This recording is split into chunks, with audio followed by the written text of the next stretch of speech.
Tunahitaji sasa mheshimu misafara ya viongozi. Tunavyosema kuheshimu misafara ya viongozi, tuna viongozi wengi hiki kipindi. Katika hizi kampeni ambazo zinaendelea, viongozi wengi wanaingia kwenye mji wetu.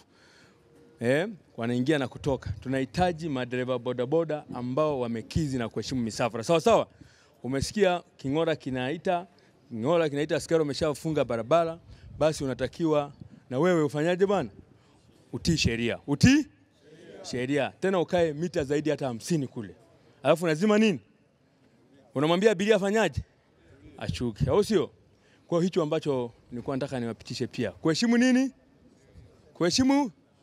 Nimalizie yale ambayo pia mengine ya mwisho. Tumezungumzia kuheshimu misafara ya viongozi iliyoko, lakini tuna matukio ambayo muhimu sana hivi karibuni, au sio? Kwenda kufanyaje? Kwenda kufanyaje? Kutiki. Sawa? Kupiga kura tarehe 29. Nyie kama mabalozi, kwa sababu nyie ndo mnabeba abiria, au sio bwana? Inawezekana kuna mambo mengi huko mtaani. Na mnasikia kila siku kwenye vyombo vya habari na kila siku afande RPC wetu, kamanda wa polisi mkoa wa Mwanza anavyoelezea umma wa Mwanza kwamba Mwanza iko nini? Siko shwari, au sio bwana?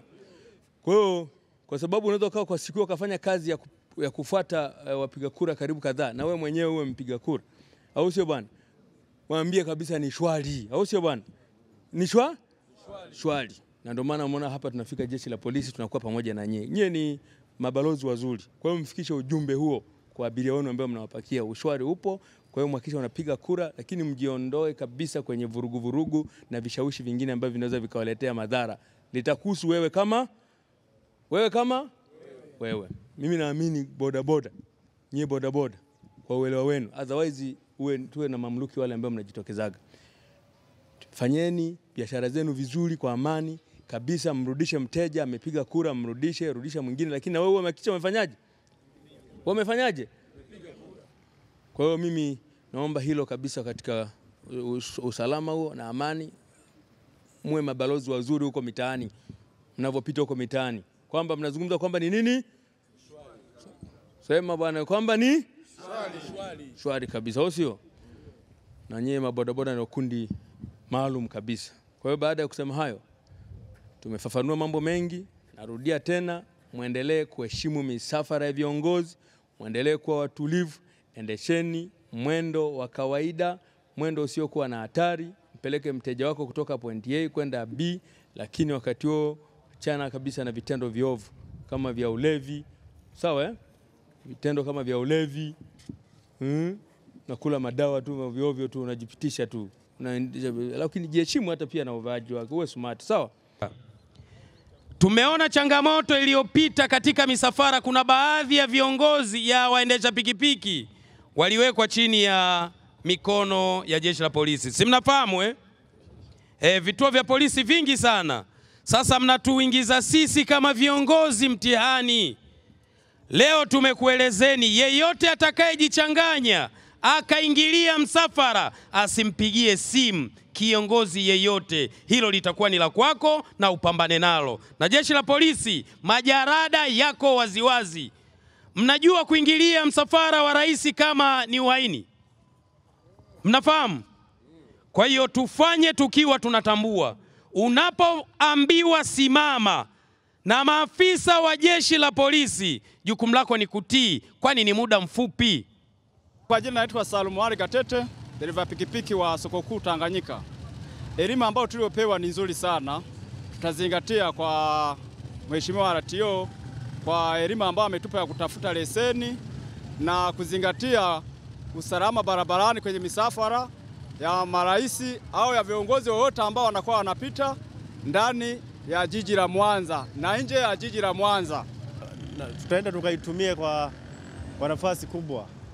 Maana vitu ambazo vimeelezwa na vinatakiwa vifanyike hivyo ili tuwe na vile yani tuwe na afya njema, vile tuende serikali inavyotaka, yani ni hivyo. Tumeelewa kuna watu wengine ambao hawajafika hapa, tutaenda tukawaeleze pia. Maana swala la kuingilia misafara ya viongozi wa serikali ni kama yani uhaini. Kwa hiyo ni swala kubwa. Kwa hiyo wakitokea viongozi natakiwa tukae pembeni, baada ya msafara tunaendelea na shughuli zetu. Kuhusiana na elimu ya leo, of course ni nzuri, tumeipenda, ni elimu nzuri kwa sababu inatuweka salama sisi wenyewe pia bodaboda. Kitu kingine pia inafahamika kwamba bodaboda wengi ni watu wa uvunjifu wa nini? Wa amani. Lakini mimi kwa elimu kama hizi zikiendelea hatua kwa hatua, itakuwa ni vizuri zaidi na itakuwa ni salama sana kwa maisha ya bodaboda. Vile vile pia napenda kuzungumza kuhusiana na masuala kuingilia misafara ya viongozi. Kikweli kikatiba nchi yetu haitakiwi kufanya kitu kama hicho, ni kosa kubwa. Kwa hiyo mimi ningependa kuwaomba madereva wa bodaboda alimaarufu kama maafisa wa usafirishaji mkoa wetu wa Mwanza, tujaribu kuheshimu misafara, tuheshimu viongozi pale wanapopita, ili hata kama msafara inapoisha basi unaondoka kwa amani. Kwa maana kwamba ukisema uingilie ule msafara inaweza kuleta hatari kubwa sana kwako wewe na kwa familia yako pia, kwa sababu leo hii kwa muda huo athari utoiona, ila kama wewe utakapoweza kuingia ndani ndipo familia yako itazidi kupata nini? Athari kubwa. Kwa hiyo nafikiri tukiweza kuheshimu misafara hii itakuwa ni vizuri zaidi kuliko kuweza kuingilia misafara. Na kitu kingine napenda kuongezea kuhusiana na Oktoba 29. Serikali ya Jamhuri ya Muungano wa Tanzania iko vizuri, tunaipenda na tunaheshimu pia utaratibu uliopo. Kwa hiyo mimi naomba vijana wenzangu, waendesha pikipiki, maafisa usafirishaji wenzangu, tujumuike kwa pamoja kwenye maeneo ya matukio ya vituo, tuweze kupiga kula, tusubirie muda wetu, tuendelee na kazi zingine.